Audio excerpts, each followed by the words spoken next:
2. I've got my epoxy mixed up. We have our mold all vacuum bagged. I've done a half-hour drop test on the vacuum gauge to make sure there are no bag leaks. We have the mold elevated. That's important when you're doing infusions. And today's resin system that we're shooting is Premium Resin Tech RDR 3400 and the Premium Resin Tech Hardener. This is their 45-minute work time, so I've already had my resin sitting for about 10-15 minutes now. And what that'll do is help it degas and make sure there's no bubbles in there when we shoot the infusion. I'll move the camera around here in a second once we get started. But yeah, if you want to watch the setup on this, I did a live video just an hour ago, doing all the carbon fiber setup, doing the flow media setup, the vacuum bag setup, everything like that. So we're set to shoot our infusion. I'm going to go turn on the vacuum pump, and then we're going to drop the line in the cup, and we're going to watch the resin flow and cross our fingers and hope it works as expected. Because we're live, baby. Let's go.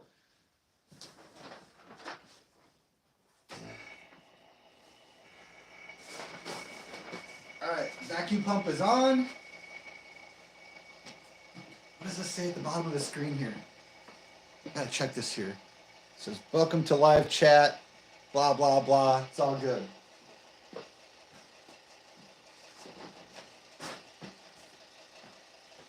Some guys like to use fancy line clamps.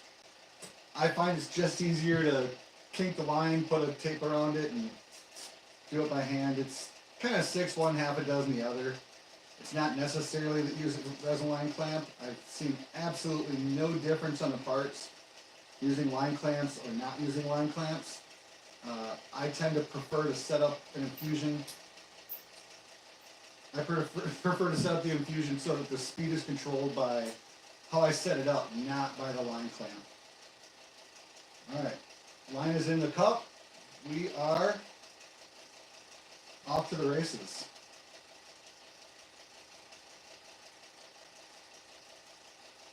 There we go. And I'm going to move the camera around here a little bit so you guys can see a little bit more of the action going on here. How's that look? Does that look better? There you go. So you can see there's a resin front starting on this side here. It'll start getting much, much, much, much darker here once it's cooking. But this should probably take, I don't know, 6-7 minutes maybe to infuse.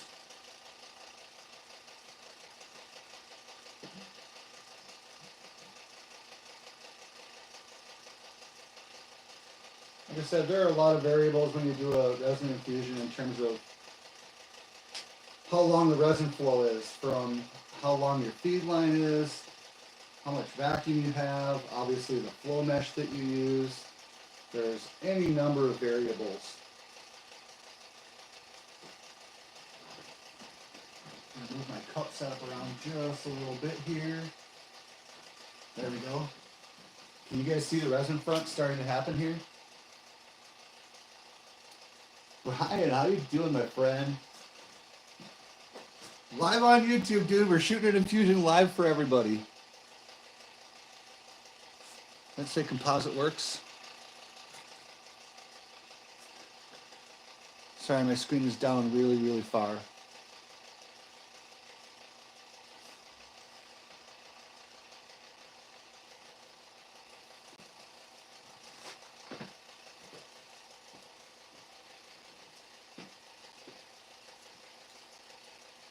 This is kind of a waiting game. Some people like a really, really fast infusion. Some people like a really, really slow infusion. I usually like a little bit of a medium speed infusion. This is running a little bit slower than what I'd like to see, but it's okay. It runs as fast as it runs, right? And we've got plenty of work time with our epoxy here, so it's no big deal. you got to be kind of cautious on the size of your infusions when you're doing these things, depending on if you are running a really large mold or a really small mold. You may want to have a fast hardener, a slow hardener. Some guys like to preheat their epoxy and they get it up to like 90 degrees before they actually end up shooting it. I don't think that's necessary a lot of times, but I do that sometimes as well. It all depends on the part. So I'm going to try to zoom in on what's happening on the infusion here a little bit and show you guys what we're looking for. So you can see that there's a definition of dark line here. Let me see if I can even see the camera here. There's a definition of dark line from here, and then this is actually where the resin front is going.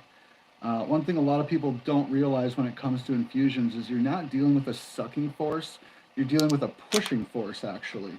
So the resin is being pushed uphill, and so that's going to evacuate all the air for one. But the resin also flows from top down, so it's not flowing from the bottom up, it's actually flowing from the top to the next, to the next, to the next, to the next layer. So the top is going to get saturated first, and then the remaining layers are going to get saturated after the fact. So just a little something to keep in mind if you're doing resin infusions for the first time. There we go. I think that's a pretty decent infusion angle that we're looking at right now.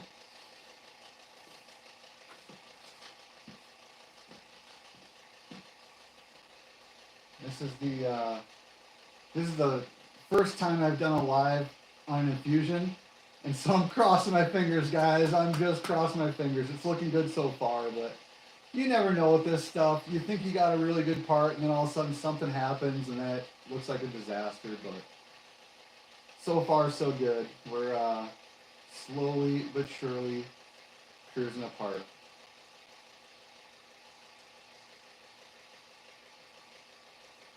If you guys aren't following Evil72 on Instagram, you should go check him out. He does amazing die-cast work and model hobby stuff. He's one of those crazy guys that gets down to the details of the rivets on the side of the bed, stuff like that. Brian Connell is here in the chat. The man, the myth, the legend.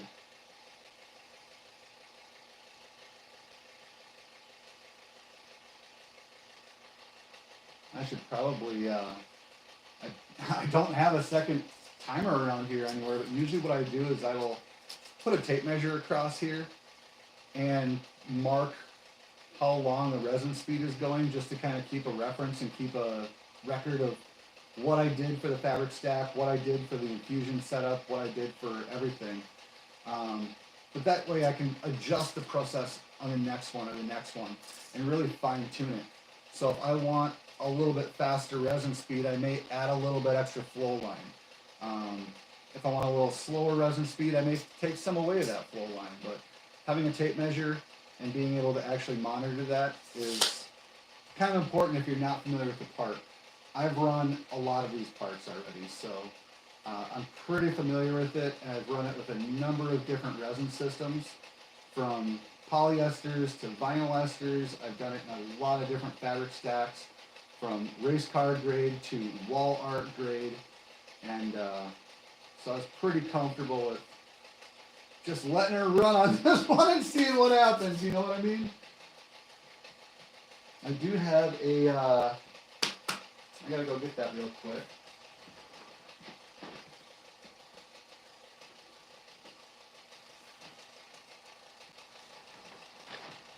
I do have a temperature gauge floating somewhere around here. There you go. And what I can do is I can actually monitor the surface temp. Right now we're sitting right around 73, which is my shop temp, which might be slightly low. I'd like to see a little bit higher shop temp, but it's Minnesota and we've got cold weather, and the shop heater is really good at keeping it about 72 to 75. If I need more, I do have some spotlights, but it's all good. In the summertime, we get those crazy, 95-degree days, and It's 6 one, half a dozen the other when it comes to that stuff. But as long as we're over 70, that's the important part. We don't want to be shooting infusions at 50 degrees, let me tell you. Don't try to do composites when it's under 70. 70 is your absolute bare minimum. Don't try to risk it. Unless you're a pro, then knock yourself out, you know what I mean?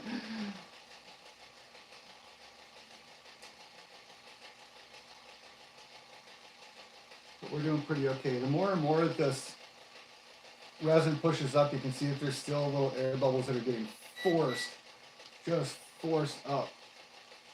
And again, we want to keep the top of the mold elevated on your vacuum manifold side. Some guys run molds vertically. And I don't know. I suppose you could. It doesn't really matter. Like I said before, a lot of people think that the vacuum is a sucking, and it's sucking resin through here. And it's not really doing that. Basically, you got air pressure, atmosphere, right? And you've got a negative pressure from the vacuum that we pull. And so when you crack the resin line, what's trying to happen is the pressure is trying to equalize from the atmosphere to the vacuum bag cavity. So you actually have a pushing motion on the resin in the cup. That pushes the resin into the feed line. That pushes the resin across the part.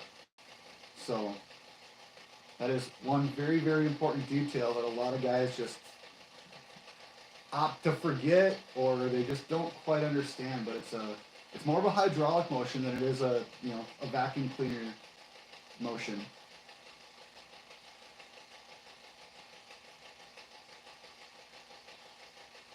This is looking pretty good so far, though. You always want to just monitor where your resin level's at. You don't want to run out. This particular part takes approximately 13 to 14 ounces of resin between the flow media, the peel ply, the hose, all that kind of jazz. When the part gets weighed out, we can weigh this tomorrow when I actually pop it out. I don't think the part weighs more than, like 5 or 6 ounces. So you lose a lot of resin on the flow media and your hose when it comes to the whole thickness of everything. So it's something to keep in mind. And again, that may be one of those kind of deals where you might need to run a couple parts to figure out how much resin you need to run.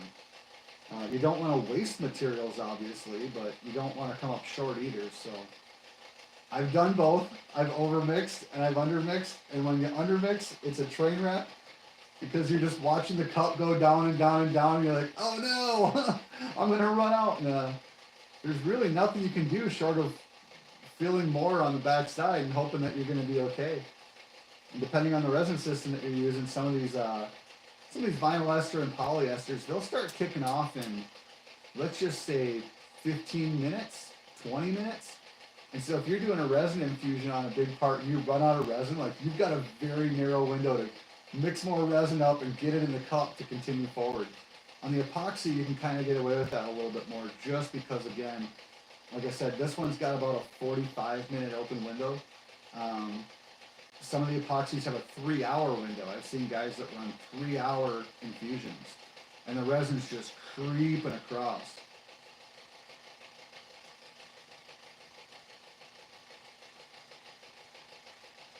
So what's going to happen here at the end of the infusion, I'm going to turn the camera just a little bit here. There we go. So what's going to happen here is you can see the resin front coming up the back wall here. And where the flow media actually stops, I'm going to even turn it a little bit further. Where the flow media actually stops is just before where the carbon ends. So the carbon comes out to about here, and the flow media stops at about here. So there's about a ½ an inch of just carbon fiber that doesn't have any flow media on it. And what that's going to do is that's going to create a resin break. And what a resin break does is when a resin hits that, it's really, really easy to flow across the flow media, right? Super tape. When it hits that carbon, it's really got to push its way through the carbon to get that fully saturated. And then after the carbon fiber, I've got just a little bit of a peel ply before our vacuum manifold here. And that's going to be even harder for the resin to push through, but it will push through. So keep that in mind when you're setting up your resin stuff.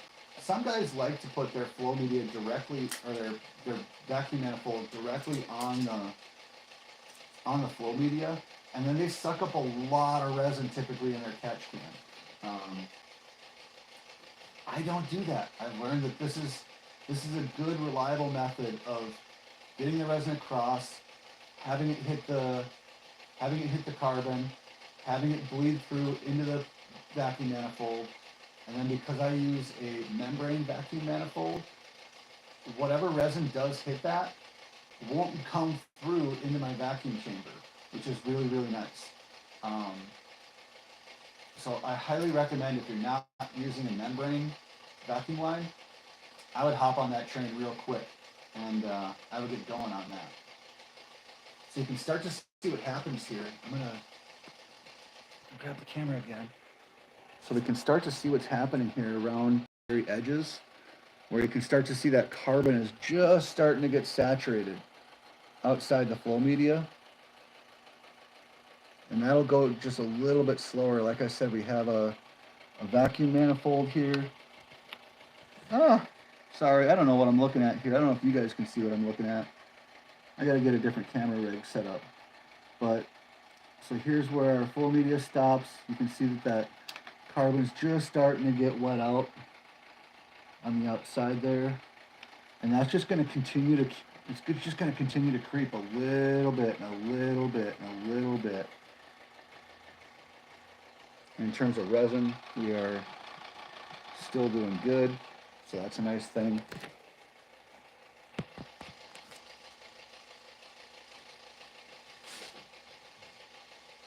So yeah, this is looking fantastic so far. I mean, I'm crossing fingers here. I mean, you guys don't know how much I'm sweating bullets. You know, doing my first live infusion on YouTube, and you know, trying to trying to be the rock star and do it right. But we're getting there. It's looking really good. So what you guys are seeing here on the top side is the peel ply that I put down, just so everything releases really good on the back side. So there is resin going through there. I told you earlier, the color change, you can tell when the resin's hitting it, but the peel ply is actually causing a little bit of a color change on that side. This is looking pretty textbook so far, though. I mean, I am super, super, super happy with this. I'm going to need to do another one, so I don't know. We'll probably not do that one live. I'll probably just do some shorts and show you some quick time-lapse kind of procedural kind of things. I don't know. I'm new to this, so if you guys tell me you want to see something, let me know, and I will do my best to make that dream happen, right? Like, shout out Vintage Auto Dreams out of San Diego. Don't die with a dream. I don't think he's going to watch this YouTube video, but these are actually going on his Bonneville race car. About a year ago, he asked me if I would make him a set, and you know, he's a true hot rodder. He's done a lot for his family, and a lot for his friends, and a lot for the community around town. And so these are going to be a great custom sponsorship for him. He's a really, really good guy. I know he's helped out a few friends at Bonneville before. So if you're watching this, don't tell him, because he needs to watch the live and actually see that spot to give away the secret. But I'm super, super excited. He doesn't know I'm doing these, and he especially doesn't know that they're going to be as fancy as they're going to be. But he's a very deserving guy. So thankfully, we have the ability to make him a really cool set of moon discs. At least I hope they turn out cool. We won't know until we actually pop it out. You can see that's really having a hard time pushing through the fabric stack, and that's completely normal. I love to see that. It means that it's actually doing what it needs to be doing.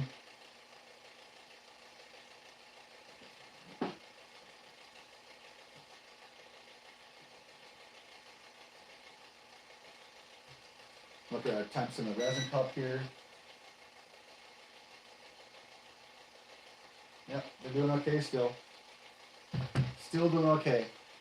You can kind of monitor when your epoxy's actually going to start going off based on the temperature of it. It'll ramp up really fast. Like when it starts to go off, it'll go from, let's just say you're running at about 90, 95 through most of your infusion once it gets going. And once it actually starts going off, you'll see it go 110, 120, 130, 140, and you better be done with your infusion at that point because your cup's not going to work anymore. Most times when resins start hitting 140, 150, they're going off. They're doing their cure cycle at that stage.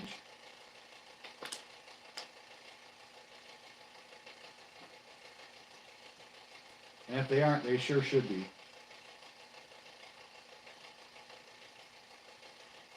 Because that's getting up there, man. 140, 150 is starting to get up there for a working temperature.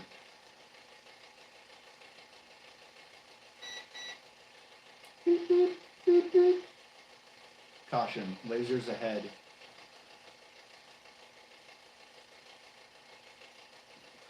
I don't know if you guys can see right up here, the resin is starting to actually bleed into some of the peel ply just a little bit. Turn that just a little bit here. The resin's just starting to bleed into some of the peel ply here in the center, which is expected, right? That's definitely the closest source to the vacuum manifold.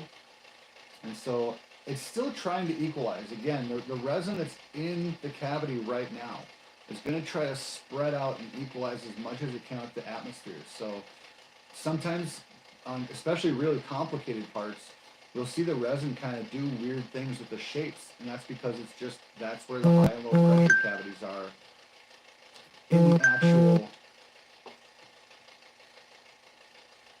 in the actual part. So yeah, this is looking, I mean, really, really, really textbook. I am super, super happy with how it's looking right now. And again, I'm not keeping track of the time. I don't know if anybody's been paying attention in terms of how long this infusion's actually taken. But I would take a guess we're probably sitting around, 25 minutes or something like that? I would take a guess. And this is when it's going to start going really slow. You know, the resin, when it starts hitting the carbon and starts hitting our resin brakes, that's when we're going to start really slowing down the resin speeds. And then anything that is behind it is just going to continue to come in and pressurize our vacuum cavity here.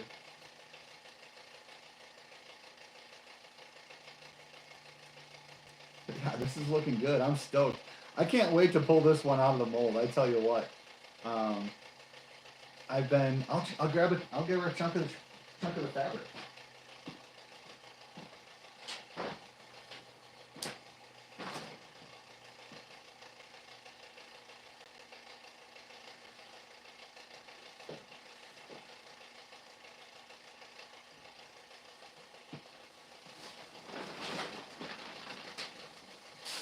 Since whoever is here didn't see this earlier in the setup, this is the face fabric that we're using. I call it the Cubert carbon fiber. You can see it kind of looks like a Cubert board. So this is very, very, very tricky fabric to use. But I think it's going to look really, really cool on a set of wheels. At least I hope so. And like I told you guys earlier, this is very, very difficult to work with, guys. So if you're doing anything with a complex shape, pick a different fabric. Just trust me on that one. Pick a reflections. Pick something else other than this. Because you're going to have a hard time trying to get it to conform. But that's all good. So now that's looking really, really good around that edge where that carbon is.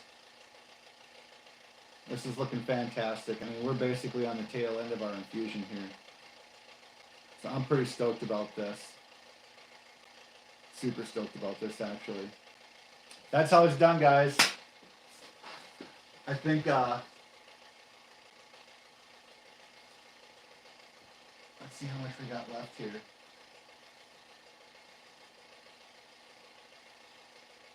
We got a few ounces still. I mean, we got a few ounces. I don't know. Anyway.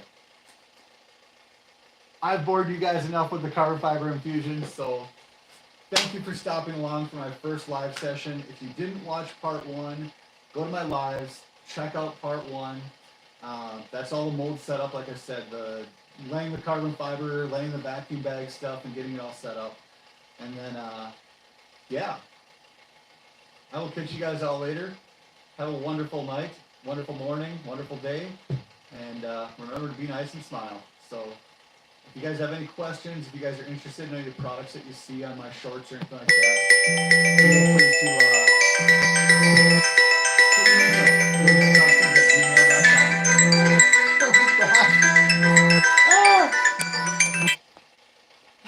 sorry, of course that has to happen during a live. It's all good. It's all good. So with that, over and out, guys. I will be popping this out tomorrow. Probably go live on that too, so you guys can watch it with me. So stay tuned, turn your notifications on, like, share, subscribe, do all that kind of fun jazz, and have a wonderful one.